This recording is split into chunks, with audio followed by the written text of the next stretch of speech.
नमस्कार,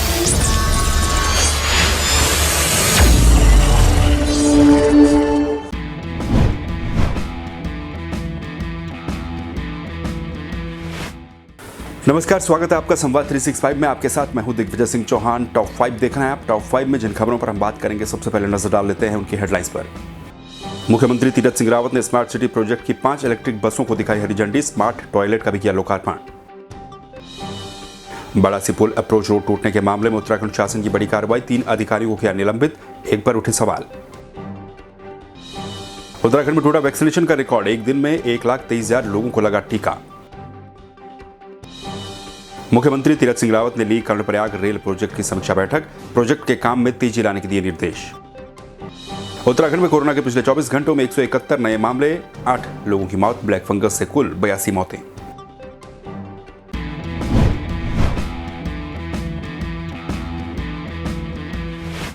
तो चलिए सबसे पहले बात करेंगे मुख्यमंत्री तीरथ सिंह रावत की। मुख्यमंत्री तीरथ सिंह रावत ने स्मार्ट सिटी प्रोजेक्ट के तहत 5 इलेक्ट्रिक बसों को हरी झंडी दिखाकर रवाना किया। ये 5 इलेक्ट्रिक बसें देहरादून में चलेंगी। आपको बता दें, ये 5 इलेक्ट्रिक बसें देहरादून के रायपुर और सेलाकुई रूट पर चलेंगी। इसके अलावा मुख्यमंत्री तीरथ सिंह रावत ने इस दौरान स्मार्ट टॉयलेट का भी लोकार्पण किया है। आपको बता दें, देहरादून स्मार्ट सिटी के तहत संवर रहा है। कई काम देहरादून में स्मार्ट सिटी प्रोजेक्ट के तहत इस वक्त चल रहे हैं।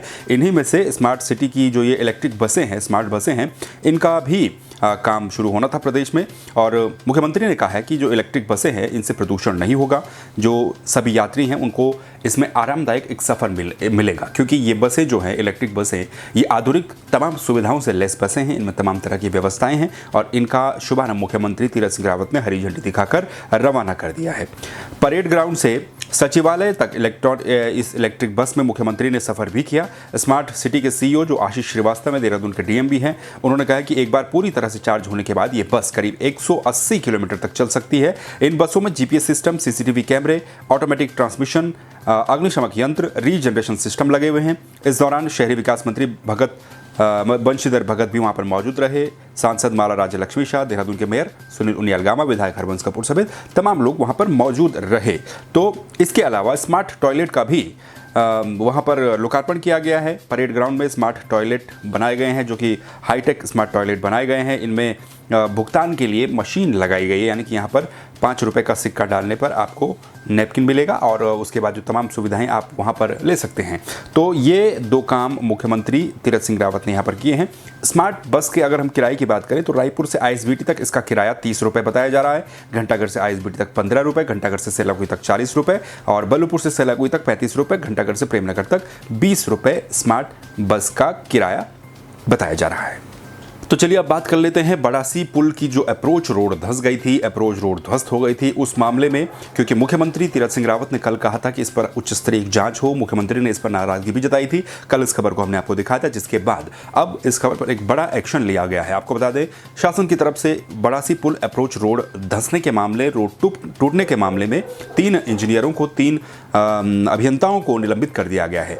आपको हम बता दें कि इसमें 3 इंजीनियरों को निलंबित किया गया, जिनमें से 2 अधिशासी अभियंता है, जबकि 1 सहायक अभियंता है।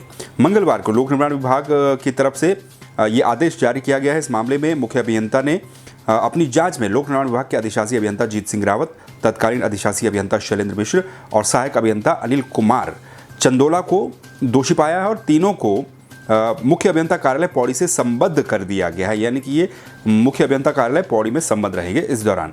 इसमें अधिशासी अभियंता जीत सिंह रावत की तैनाती ये बताई जा रही है कि अक्टूबर 18 को वहाँ पर हुई थी। 2018 में जब पुल का निर्माण पूरा हो चुका था, उस पर यातायात का आवागमन शुरू हो चुका था, यानी कि उस पर जो ट्रांसपोर्ट है वो चलना शुरू हो गया था बड़ासी पुल के ऊपर। उसके बाद यहाँ पर जो जीत सिंह रावत है, जो कि अधिशासी अभियंता है, उनकी तैनाती उसके बाद यहाँ पर हुई थी। उन्होंने उसके बाद ज्वाइन किया था, उनको भी निलंबित किया गया। तो इस पर सवाल भी इस कार्रवाई के ऊपर उठने लगे हैं। तो ये एक खबर थी जिसमें 3 अभियंताओं को निलंबित किया गया है। एक के निलंबन पर सवाल भी उठ रहे हैं, क्योंकि उन्होंने उसके बाद ज्वाइन किया था, जब उसका निर्माण कार्य और उस पर यातायात शुरू हो गया था। लेकिन बहरहाल ये एक बड़ी कार्रवाई कही जा सकती है शासन की तरफ से। चलिए बात कर लेते हैं उत्तराखंड में चल रहे वैक्सीनेशन अभियान की। पिछले दिन हमने आपको खबर दिखाई थी कि किस तरह से उत्तराखंड में वैक्सीनेशन का अभियान गति पकड़ा और एक दिन में 1,13,000 से ज़्यादा वैक्सीन लगी। लेकिन ये रिकॉर्ड एक बार फिर से टूट गया। सोमवार को जो रिकॉर्ड बना था वो मंगलवार को टूट गया। मंगलवार को भी प्रदेश में वैक्सीनेशन अभियान काफ़ी तेज़ी के साथ चलाया गया और मंगलवार को एक दिन में 23,225 लोगों का टीकाकरण प्रदेश में किया गया।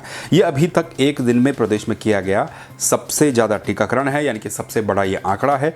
1,23,000 से ज़्यादा लोगों को एक दिन में टीका लगाया गया है और इससे पहले 1,14,168 व्यक्तियों को टीका लगाया गया था, यानी कि एक दिन पहले, यानी कि सोमवार को। तो ये जो टीका महाअभियान है ये 3 दिन और चलेगा। 3 दिन इसी तरह का टारगेट रखा गया कि 1 लाख से ऊपर वैक्सीन पूरे प्रदेश में लगाई जाए लोगों को।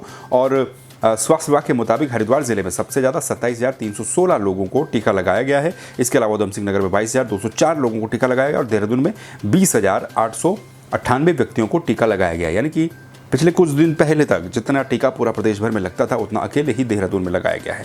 अन्य जिलों में भी टीकाकरण की रफ्तार इसी तरह से चली है, काफ़ी तेजी गति से चली है। अब तक प्रदेश में कुल 30,47,768 लोगों को वैक्सीन की पहली डोज लग चुकी है, जबकि 7,41,621 लोगों को कंप्लीट वैक्सीनेशन उनका हो चुका है, यानी कि टीके की दोनों डोज उनको लग चुकी हैं। तो ये एक बड़ा आंकड़ा टीकाकरण का सामने आया है। उम्मीद है कि आने वाले दिनों में भी इसी तरह से टीका लगे और ज़्यादा से ज़्यादा लोगों को जल्द से जल्द टीका लग सके। तो मंगलवार को उत्तराखंड के मुख्यमंत्री तीरथ सिंह रावत ने सचिवालय में जो रेल विकास निगम है उसके अधिकारियों के साथ एक समीक्षा बैठक ली। ये समीक्षा बैठक ऋषिकेश कर्णप्रयाग रेल लाइन से जुड़ी हुई समीक्षा बैठक ली गई। उसकी जानकारी उन्होंने ली कि किस तरह से जो Karnaprayag Rishikesh rail line project है उसका काम चल रहा है। इस दौरान मुख्यमंत्री तीरथ सिंह रावत ने समस्त जो अधिकारी हैं उनको इस प्रोजेक्ट काम में तेजी लाने के निर्देश भी दिए हैं। आपको हम बता दें कि इसको निर्धारित समयावधि में पूर्ण किया जाए, ये मुख्यमंत्री ने कहा है। 2024 तक रेल लाइन निर्माण को पूरा करने का लक्ष्य रखा गया है। मुख्यमंत्री ने कहा कि कार्यों में तेजी लाने के लिए राज्य सरकार की ओर से जो भी मदद दी जानी है वो मदद जरूर दी जाएगी और काम को तेजी के साथ किया जाएगा। रेल विकास निगम के जो मुख्य परियोजना प्रबंधक हैं हिमांशु बडोनी, इन्होंने जानकारी देते हुए बताया कि 125 kilometre Rishikesh Karnaprayag rail line पर 12 स्टेशन और 17 टनल बनाई जा रही हैं। जो मुख्य सुरंग है उसके काम में तेजी लाने के लिए 10 कार्यस्थलों के लिए 12 किलोमीटर की अप्रोच रोड का निर्माण हो चुका है, जबकि 7 में से 6 एडिट टनल का काम पूर्ण हो चुका है। इस रेल लाइन में 18 बड़े और 36 छोटे ब्रिज का निर्माण किया जा रहा है। चंद्रभागा ब्रिज का निर्माण पूर्ण हो चुका है और शेष सभी पर काम चल रहा है। मार्च 2024 तक इसका निर्माण पूर्ण किए जाने का लक्ष्य रखा गया है। तो मुख्यमंत्री तीरथ सिंह रावत ने रेल विकास निगम के साथ बैठक ली, जिसमें उन्होंने आवश्यक दिशा निर्देश अधिकारियों को दिए हैं। उनका कहना है कि जल्द से जल्द और बड़ी तेजी के साथ इस रेल प्रोजेक्ट को पूरा किया जाए, तय समय पर इसका काम पूरा किया जाए।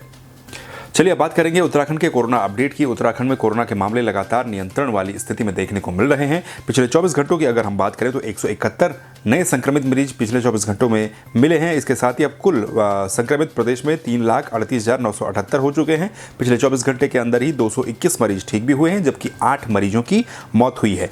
अगर हम बात करें कितने सैंपलों की जाँच हुई तो 23,663 सैंपलों की जाँच नेगेटिव पिछले 24 घंटे के अंदर आई है और इसमें से महज 171 सैंपल पॉजिटिव पाए गए हैं। देहरादून में 70 मामले सामने आए हैं, अल्मोड़ा में 23, चंपावत में 17, नैनीताल में 13, हरिद्वार में 11 मामले सामने आए हैं। बाकी जिलों में 10 से कम मामले हर जिले में सामने आए हैं। इसके अलावा जो 8 मौतें उत्तराखंड में पिछले 24 घंटे के दौरान कोरोना से हुई है, उसके साथ ही मिलाकर के अब 7,052 कुल मौतें उत्तराखंड में कोरोना की हो चुकी हैं। और ब्लैक फंगस की अगर हम बात करें तो प्रदेश में ब्लैक फंगस के कुल मामले 465 हो चले हैं, जबकि ब्लैक फंगस से मरने वालों की संख्या उत्तराखंड में 82 हो चली है।